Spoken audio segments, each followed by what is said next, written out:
Hello, sweet friend. My name is Micah, and in this video, I would like to chat with you about my journal and notebook lineup for 2025. So exciting! I have 6 books here that I want to talk to you about. Some of them more in depth than others, perhaps. But overall, I'm hoping this is going to be a cozy, chatty video that is relaxing and maybe inspiring to watch. So what do you say? Do we want to start with maybe the main journal? Yeah, I think that's a good idea. So this is a Hobonichi cousin, the full year, that I have covered in this wonderful fabric. And you may have seen my setup video for this, so the interior is not going to be anything new to you. But I am very excited for this book. This is going to be my main memory keeper, my main creative journal, and there's, I guess, not much to look at yet. So maybe we'll open this up on a page where there is actually something visual, which is kind of fun. This is the turning the page to a new year, which I kind of turned into a vision board of sorts, or just things that bring me joy and make me happy. So there's that. And if you're new here, I have journal hopped a lot this year. I don't have a single finished journal, a single finished notebook for this year, which is so very sad. And during the process of it all, I was quite happy to explore and try different sizes and was really excited to find my best fit. But now that the year is coming to an end, I'm really sad that I don't have this satisfying one book that I can just flip through and peruse to see what I've been up to this year. So that is why I decided to go with a full year version. I want to minimize my chances of deciding to flip-flop around. I really want to try and see what it feels like to be in one book for the entire year. And during all my journal hopping this year, I did buy the Hobonichi cousin avec for the later half of the year. And I did try that out in July, and I really liked it, but then fell off for whatever reason. I think because I allowed myself to hop so much, I did. I think it really comes down, for me at least, to commitment. And so I did revisit it in November and really stuck with it. This was sort of the no, I really need to figure out what I want to do next year phase of the year. And yeah, I've been really enjoying it. And part of it is that I'm allowing myself to see this as an opportunity to just be creative at the end of the day or the beginning of the day. So I'm doing a lot of just drawing and taking notes on movies. I don't really keep a lot of different notebooks for different aspects if I am gonna stick to a big book like that, especially. So everything is just gonna go in here. And for example, there was one page that I wanted to show you, this one. So for example, on this day, the Friday the 13th, nothing much happened. And so I decided to do a little comic exercise, which was really fun. So I started out by drawing this fox character, and I was like, okay, she's gonna look down at something. And then I asked myself, okay, what is she looking down at? And then I had this idea of the wilted flowers. And then I just kept asking, okay, what happens next? What happens next? And so I have this little narrative here where she throws the flowers away and we see some more wilted plants, and the sort of implication is that she can't really keep flowers alive, and that makes her really sad. And so then she decides to paint this big mural of flowers on her wall. And so though this is not really like a finished piece of work, I do like the idea, and I don't think I would have come up with this idea if I didn't have this practice of sitting down with my journal no matter what every evening.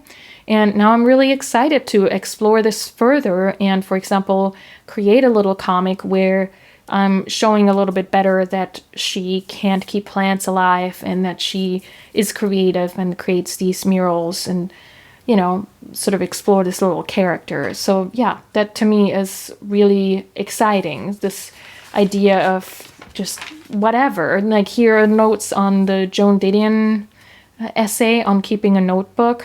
So fun. And yeah, just put everything in it. What's the slogan of Hobonichi? The life book. I'm very excited to try that out. And what I'm really surprised by too is how much I like the weekly pages.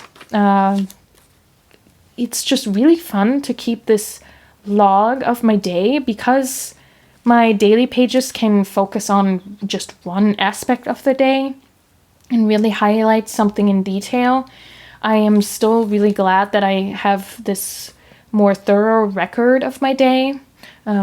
Also, side note, this kind of stuff has come in very handy at tax time. My husband and I were both self-employed, and sometimes we just don't quite know what an invoice is for or whatever, and so having this kind of record is really handy, like what else has been going on and stuff like that. So yeah, and it's kind of fun to decorate because it's just a different way of decorating a page. Here I have been falling off during the weekends, I must admit, so that's something still to figure out. But yeah, it's just really, really fun. And figuring out that I really like the weekly pages was another thing that made me excited for the cousin for next year, because I didn't want to commit to this book if I didn't feel like the weekly pages were useful at all. But yeah, really, really excited. And then I'm still not quite sure what to do with the monthly pages. I'm sort of deliberating between doing a daily doodle, or if I want to keep this as a more organized media tracker, so books I've read, movies I've watched, that kind of thing. And speaking of books, I did set up in the back, a book list and sort of like a highlights 2025 page, those kinds of fun things. So yeah, really, really excited for this one. Again, I have the setup video up on my channel, and then I am going to make a tutorial on how I covered this book with fabric, because I had a couple of requests, so that's hopefully coming soon. So that's that. And then in terms of daily books, we have my planner for next year, this beautiful Harvest Plaid Hobonichi Weeks. And again, I have a setup video up on my channel, but for me, this is mostly I'll show you an empty page, a glorified to-do list. So I am an illustrator, I'm self-employed, I keep my own hours, and so I just write down a couple of to-dos that I need to be mindful of during the week. And then I split the week like this, because here I keep track of appointments or very like big picture dates, like birthdays and things like that. And then here I write daily to-do lists, and sometimes I note down what I want to post on social media. So that's pretty much it. And then the back note pages I just have sectioned off for work notes, home notes, or like personal life kind of things, and then just a general notes section. So yeah, I've never sectioned off the back pages like that, so I'm gonna see how I feel about that. And then this is actually gonna work in conjunction with this beauty right here. This is my self-made Moleskine expanded, if you will. And I really love a good chunky notebook, and I've seen so many people play around with the Moleskine expanded, but I just do not want to play the paper roulette that is buying Moleskine notebooks. And so I bought, here, let me show you, the Midori Codex, one day, one page in the blank. And that has 400 pages, just like a Moleskine expanded. And then I had it cut down to an A5 slim size, which is a really fun size. I mean, it does make a thick notebook like this a lot more handy, a lot more carryable, if that's a word. And yeah, I'm just really excited. I am using just a general normal A5 clear cover for this. I'm thinking if I like having it in this, I'm just gonna glue this down, stick this down with some good tape so that goes around like that. So yeah, this is gonna be exciting because this is gonna be just my everything notebook. This is where all my thinking goes. This is my thinking on paper notebook, if you will. And it is gonna be mixed with certain sketches. So if I can show you, again, it's like so a lot of talking, not a lot of seeing things because the notebooks are new. But I did a similar thing in the later half of the year in this, also a Midori notebook. And so I make my own printables. I'm an illustrator. So a lot of times when I sketch, it's really just figuring out ideas. Here I was figuring out characters, but then we also have me thinking about printables and designs I want to make for those. So these sketches, they're just about getting the ideas down here somewhere, just notes on certain things. So it is more about letting myself externalize what's in my head. These are sketches for upcoming collage sheets, by the way. So yeah, and then trying out inks, those kinds of things. So it really is very messy, very just whatever needs to happen. And these two things are gonna work hand in hand, I think. So I'm very, very excited about that.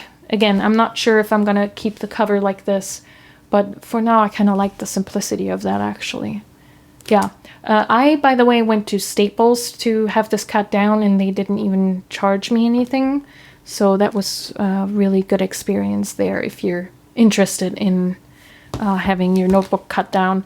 The Codex does come with these little dashes at the bottom of the page where you can put the date or the page number, which obviously is then off-center if you cut it down. So if that's something that bothers you, then that is something to note. But yeah, I don't think it's gonna bother me all that much.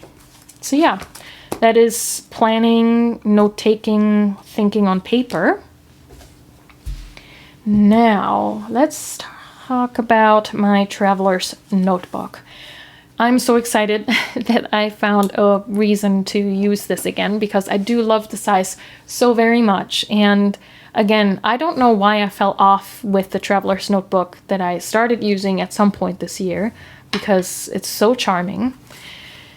I am going to make this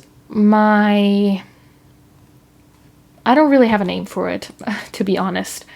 I am thinking of it as an artist diary or an artist companion. That sounds really lofty, but what it means is I want to keep track of everything that I find inspiring or that sort of influences my work this year. And all of this has been inspired by a journal prompt that the lovely Erin Ware has shared on her Patreon that sort of was talking about looking at interests and things that often come up in your life. And I found this so very helpful and so clarifying, and there were a couple things that came together in a really interesting way. And so I want to explore these kinds of things further. I want to see where are the similarities, what else can I guess, explore or uncover about what I feel drawn to as an artist and in my work. And also just having a space to maybe journal about the artists that inspire me. So for example, Tove Jansson, her illustrations are so beautiful. Her line work is just breathtaking, but also her paintings, her color palettes, there's so much to love and explore there. So that would be something I could do in here. And then here, for example, I set up a spread about, lately I've been really feeling drawn to things that feel retro to me. And some of these things aren't even actually retro. They're just a modern take on retro patterns or silhouettes and things like that. But yeah, like for example, this page is so inspiring to me. It makes my heart so happy. And so I think it would just be lovely to have all these pages full of things that really get me going in a way as an artist. And yeah, not only be more thoughtful about where my inspirations come from, but also having something to turn to on the days that I feel not so inspired, and to have that be a notebook rather than, you know, Pinterest, something online would be nice. And then at first I thought maybe I would want to do this in a thicker notebook, because obviously this can be something that is ongoing. But then I also thought it might be nice to do just yearly volumes and then collect them that way.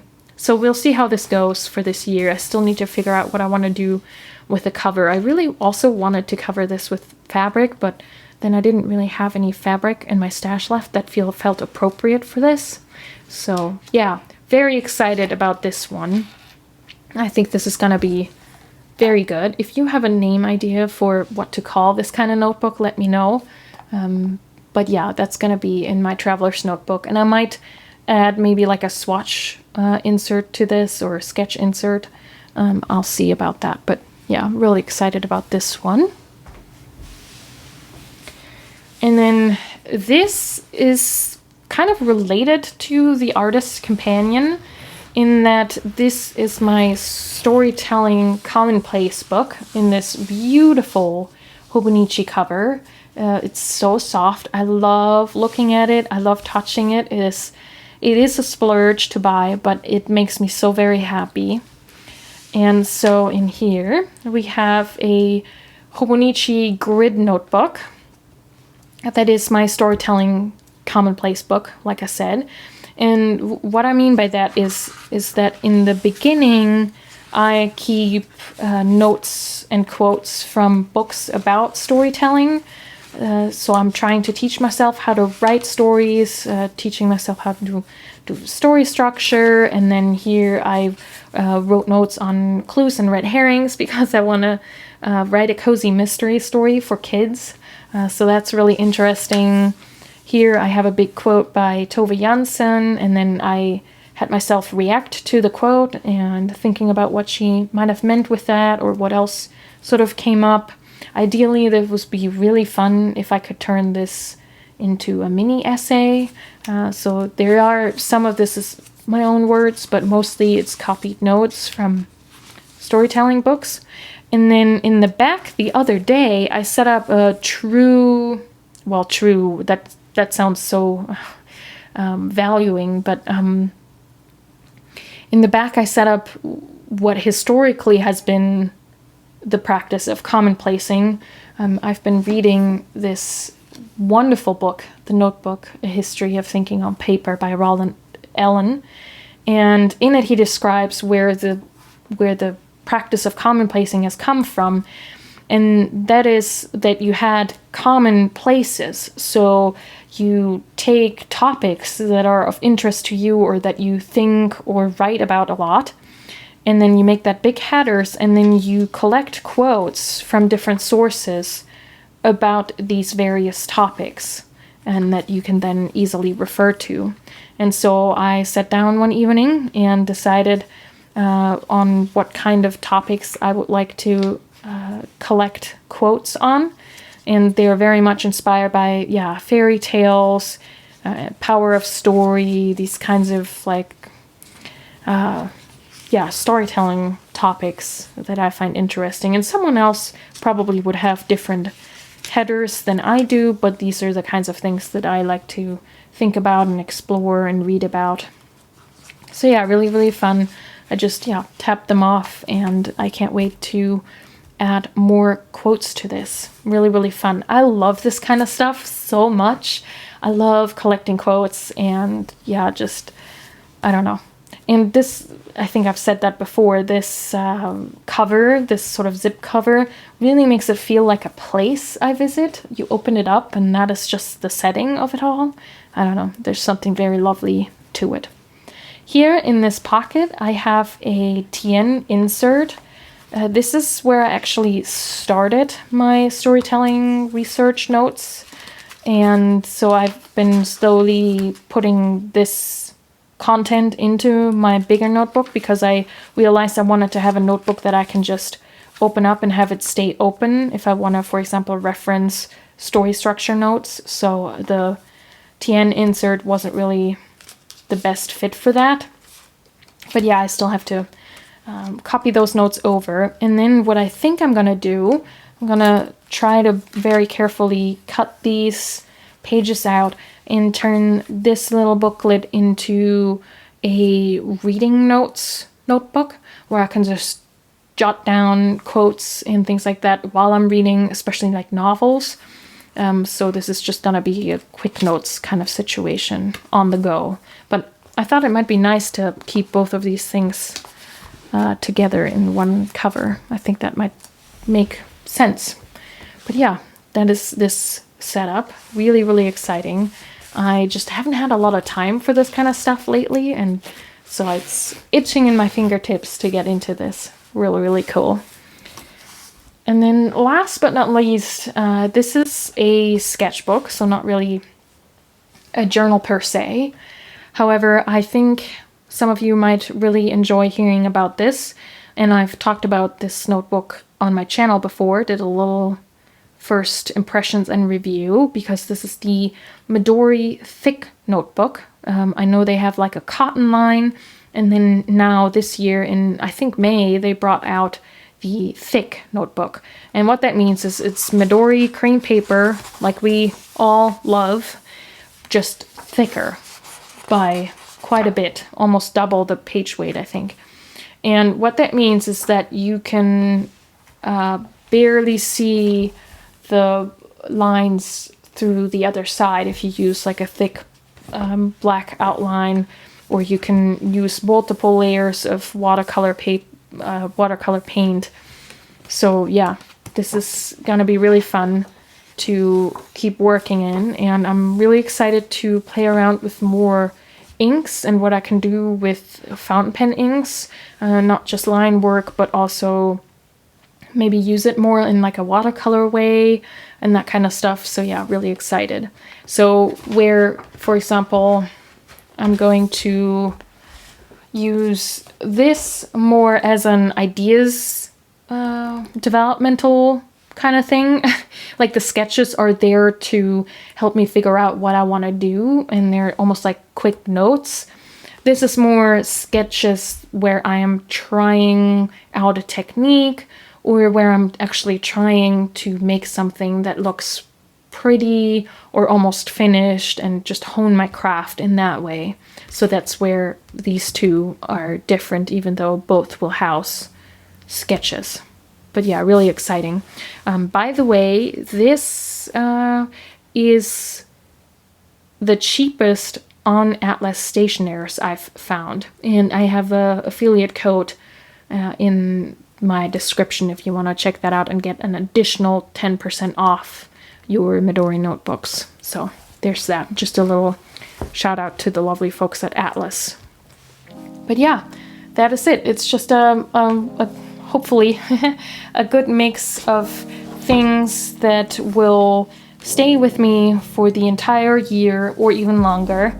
And I think it's in terms of how much and what I do each day, I think this is a good assortment of things that feel like regular, but also enough variety in there to keep me excited for the entire year. But yeah, I hope you found this video interesting. Let me know what you're gonna use next year. I'm eager to hear all your beautiful notebooks and journals that you intend on keeping. And thank you so much for sharing this time with me. Until next time, happy journaling.